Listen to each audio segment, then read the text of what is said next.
வணக்கம் விவஸ். இன்னைக்கு வீடியோவில் நம்ம பார்க்க போகிறது நம்ம தமிழ்நாட்டில் இருக்க மிக கடினமான 5 ஆன்மீக மலையேற்றங்களை தான் இந்த வீடியோவில் நம்ம பார்க்க போகிறோம். இந்த வீடியோவில் வர 5 மலைகள்லையும் நான் ஏறியிருக்கேன் அப்படின்னு சொன்னவங்கள நான் பார்த்ததே கிடையாது. கண்டிப்பாக ஏதாவது ஒரு மலையை அவங்க மிஸ் பண்ணி தான் இருப்பாங்க.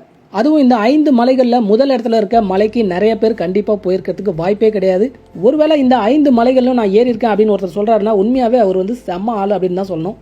இந்த வீடியோவில் வர 5 மலைகளில் எந்த மலையில் நீங்கள் ஏறி இருக்கீங்க அப்படின்றத கமெண்ட் பண்ணுங்க. அதே மாதிரி எந்த மலைக்கு போகணும்னு ரொம்ப நாளாக பிளான் பண்ணிட்டு இருக்கீங்க அப்படின்றதையும் கமெண்ட் பண்ணுங்க. வாங்க இப்போ வீடியோவை பார்ப்போம். நம்ம 5வது இடத்துல பார்க்க போகிறது தலைமலை சஞ்சீவி ராயர் பெருமாள் கோவில். இந்த மலையோட உயரம் பார்த்தீங்கன்னா 3700 அடி. இந்த மலைக்கு மேலே நம்ம ஏறத்துக்கு 2லேருந்து 2.5 மணி நேரம் ஆகும். மலை உச்சியில் இருக்க கோயிலில் நெருங்குறப்ப ரொம்ப செங்குத்தான ஒரு பாதையில் ஏறி போகிற மாதிரி இருக்கும். இந்த மலையோட அடிவாரத்தில் பார்த்தீங்கன்னா ஒரு ஆஞ்சநேயர் கோயில் இருக்கு. அங்கிருந்து தான் நம்மளுடைய மலையேற்றத்தை ஆரம்பிக்க வேண்டியிருக்கும். இந்த மலை கோயில் எங்க இருக்குன்னு பார்த்தீங்கன்னா திருச்சி மாவட்டம் முசிறியில இருந்து 23 கிலோமீட்டரும், அதே மாதிரி நாமக்கல்ல இருந்து பார்த்தீங்கன்னா 45 கிலோமீட்டர் தூரத்திலே இருக்கு. இந்த மலை கோயிலில் ஒவ்வொரு சனிக்கிழமையும் அதே மாதிரி புரட்டாசி மாசத்துல வர எல்லா சனிக்கிழமையிலும் விசேஷமா இருக்கும். மற்ற நாட்கள்ல ஆள் நடமாட்டம் ரொம்பவே குறைவாக தான் இருக்கும். இந்த மலை உச்சியில் பார்த்தீங்கன்னா ஆபத்தான முறையில் கிரிவலம் வர ஒரு முறை இருந்தது. அதை இப்போ தடை பண்ணிட்டாங்க. ஏன்னு பார்த்தீங்கன்னா ஒரு 2 வருஷத்துக்கு முன்னாடி இந்த மலை மேலே இருக்க கோயிலை சுற்றி வரேன்னு சொல்லிட்டு ஒருத்தர் மேலேருந்து விழுந்து இறந்துட்டாரு. இந்த செய்தி நியூஸ்லலாம் பயங்கரமாக பரவுச்சு. அது எல்லாருக்குமே ஞாபகம் இருக்கும்னு நினைக்கிறேன். அந்த மலை தான் இது. கடினமான மலை ஏறணும் அப்படின்னு நினைக்கிறவங்களுக்கு இது சூப்பரான இடம். இந்த இடத்துக்கு நீங்கள் போகிறதா இருந்தால் குடிநீர், உணவு இதெல்லாம் கையோடு எடுத்துகிட்டு போங்க. இங்கே எதுவுமே கிடைக்காது. 4வது இடத்துல நம்ம பார்க்க போகிறது திருவண்ணாமலை மாவட்டத்தில் இருக்க பர்வதமலை. தமிழ்நாட்டில் த்ரில்லிங்கான மலையேற்றத்துக்கு ரொம்பவே பிரபலமான ஒரு மலை இது. பர்வதமலையோட உயரம் பார்த்தீங்கன்னா 4000 அடி உயரம். இந்த மலைக்கு ஏறத்துக்கு 2லேருந்து 3 மணி நேரம் ஆகலாம். பர்வதமலை பார்த்தீங்கன்னா திருவண்ணாமலையிலேருந்து 35 கிலோமீட்டர், அதே மாதிரி போலூர்லேருந்து பார்த்தீங்கன்னா 22 கிலோமீட்டர் தூரத்தில் இருக்குது. அமாவாசை பௌர்ணமிலாம் பார்த்தீங்கன்னா இங்கே நிறைய பக்தர்கள் மலை ஏறுவாங்க. ரொம்பவே ஆபத்தான ஒரு மலையேற்றமாக இருந்தாலும் ஆண்கள் பெண்கள் அப்படின்னு எல்லாருமே மலை ஏறுறதை இங்கே நம்ம பார்க்க முடியும். இந்த மலையோட உச்சியில் பார்த்தீங்கன்னா மல்லிகார்ஜுனர் அப்படின்ற ஒரு சிவன் கோயில் இருக்குது. ரொம்பவே பழமையானது, ரொம்பவே புகழ்பெற்றது தமிழ்நாட்டில். நம்ம 3வதாக பார்க்க போகிற இடம் தமிழ்நாட்டிலே புகழ்பெற்ற ஒரு மலைப்பயணம் அப்படின்னு சொல்கிறத விட உலக புகழ்பெற்ற ஒரு மலைப்பயணம் அப்படின்னே சொல்லலாம். சதுரகிரி மலைப்பயணம். சதுரகிரி மலையை பற்றி சொல்லணும் அப்படின்னு பார்த்தீங்கன்னா சிவபக்தர்களுடைய உயிர் அப்படின்னே சொல்லலாம். இந்த சதுரகிரி மலை ஏற காலம் எப்போ வரும் அப்படின்னு சொல்லிட்டு ஏங்கிட்டே இருப்பாங்க. அந்த மாதிரி ஒரு மலைப்பயணம் இது. சதுரகிரி மலையோட உயரம் பார்த்தீங்கன்னா 3500லேருந்து 3700 அடி வரைக்கும் இருக்கும். சதுரகிரி பயணத்தில் நம்ம 4 மலைகளை ஏறி போக வேண்டியிருக்கும். 3 மணி நேரத்துலேருந்து 4 மணி நேரம் வரைக்கும் ஆகலாம். இந்த மலை பயணத்தில் வழுக்குப்பாறை, சங்கிலிப்பாறை, அப்புறம் சில ஆறுகள் இதெல்லாம் நம்ம தாண்டி போக வேண்டியிருக்கும். இந்த சதுரகிரி மலை எங்கே இருக்குன்னு பார்த்தீங்கன்னா ஸ்ரீவில்லிபுத்தூர்லேருந்து 27 கிலோமீட்டரும், அதே மாதிரி மதுரையிலேருந்து பார்த்தீங்கன்னா 78 கிலோமீட்டர் தூரத்துலையும் இருக்குது. சதுரகிரி மலைக்கு எப்போ அனுமதி தராங்கன்னு பார்த்தீங்கன்னா பௌர்ணமி, அமாவாசை, அதுக்கப்புறம் பார்த்தீங்கன்னா அந்த பிரதோஷம், இந்த நாட்களில் மட்டும்தான் இங்கே அனுமதி தராங்க. சதுரகிரியில் இன்னமும் சித்தர்கள் வாழ்றதா நம்பப்படுது. இங்கே கோரக்க சித்தர் வாழ்ந்த குகையும் ஒன்று இருக்குது. அதையும் நம்ம பார்க்கலாம்.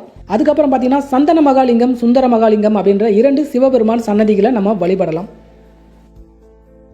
2வது இடத்துல பார்க்க போகிற மலை பார்த்தீங்கன்னா தென் கைலாயம் அப்படின்னு சொல்லப்படுற வெள்ளியங்கிரி மலை. இது கோயம்புத்தூர் மாவட்டத்தில் இருக்குது. வெள்ளியங்கிரி மலை பயணம் பார்த்தீங்கன்னா சதுரகிரி மலையோட 2 மடங்கு கடினமான ஒரு மலை பயணம். இங்கே பார்த்தீங்கன்னா 7 மலைகளை நம்ம தாண்டி போனால் தான் இங்கே இருக்க சிவபெருமானை நம்ம வழிபட முடியும். வெள்ளியங்கிரி மலையோட உயரம் பார்த்தீங்கன்னா 5800 அடி.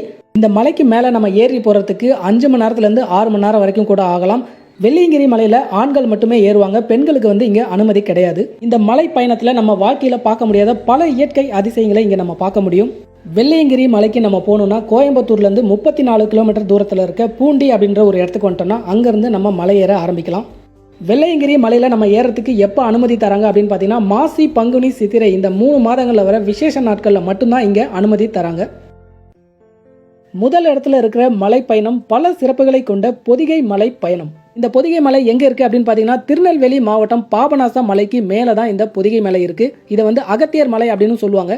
பொதிகை மலையோட உச்சியில் பார்த்தீங்கன்னா அகத்திய முனிவர் தவம் செய்த இடம் இருக்குது. அந்த இடத்துல அகத்திய முனிவருக்கு ஒரு கோவிலும் இருக்குது. அகத்திய முனிவர் தவம் செய்த இடத்தை பார்க்கறதுக்காக தான் பல கடினமான பாதைகளை கடந்து பக்தர்கள் இந்த இடத்துக்கு போகிறாங்க. 1998 வரைக்கும் பார்த்தீங்கன்னா பொதிகை மலைக்கு போகிறதுக்கான வழி பார்த்தீங்கன்னா பாபநாசம் மேலே காரையார் அணையை தாண்டி தான் இந்த பொதிகை மலைக்கு போயிட்டு இருந்தாங்க. 98லேருந்து தடை விதிச்சிட்டாங்க இங்கே புலிகள் காப்பகம் இருக்கிறதுனால. அதனால் நம்ம கேரளாவுக்கு போயிட்டு கேரளாவிலேருந்து தான் இந்த பொதிகை மலைக்கு நம்ம போக முடியும். கேரளாவுடைய வனத்துறையினர் பார்த்தீங்கன்னா சூழல் சுற்றுலா அப்படின்னு சொல்லிட்டு இந்த பொதிகை மலை பயணத்துக்கு நம்ம எல்லாரையும் கூட்டிட்டு போகிறாங்க. இந்த பயணத்துக்கு கேரள வனத்துறையினர் கட்டணமும் வசூல் பண்ணுறாங்க. பொதிகை மலை பயணம் பார்த்தீங்கன்னா 3 நாட்கள் நம்ம போயிட்டு வர மாதிரி இருக்கும். மிகவும் கடினமான ஆபத்தான ஒரு மலை பயணமாக இருக்கும் இந்த பொதிகை மலை பயணம். பொதிகை மலை பயணத்துக்கு நம்ம தனியாக போக முடியாது, ஒரு குரூப்பாக தான் போக முடியும். இந்த மலை பயணத்தில் வனத்துறை சார்பாக வழிகாட்டி, அதுக்கப்புறம் சமையல் செய்யறதுக்கான ஆட்கள், அதுக்கப்புறம் நம்மளுடைய பொருட்களை தூக்கிட்டு வரதுக்கான ஆட்கள் அப்படின்னு சொல்லிட்டு எல்லா வசதிகளும் நமக்கு செஞ்சு தராங்க. பொதிகை மலை பயணத்தில் பார்த்தீங்கன்னா நீங்கள் கற்பனை கூட செஞ்சு பார்க்க முடியாத பல இயற்கை அதிசயங்களை பார்க்க முடியும். பல அருவிகள், ஆறுகள் அப்படின்னு சொல்லிட்டு நிறைய விஷயங்களை பார்க்க முடியும். பொதிகை மலை பயணம் பார்த்தீங்கன்னா பல பேருடைய கனவு பயணம் அப்படின்னு தான் சொல்லணும். பொதிகை மலை பயணத்தை பற்றி தனியாக ஒரு வீடியோ போடுங்க அப்படின்னு சொல்லிட்டு நிறைய பேர் கேட்டுக்கிட்டு தான் இருக்காங்க. கண்டிப்பாக விரைவில் முழு விவரங்களோட அந்த வீடியோ பார்ப்போம்.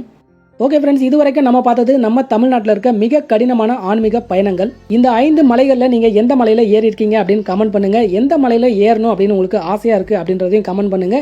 இந்த வீடியோ உங்களுக்கு பிடிச்சிருக்கும்னு நினைக்கிறேன். தேங்க்ஸ் ஃபார் வாட்சிங்.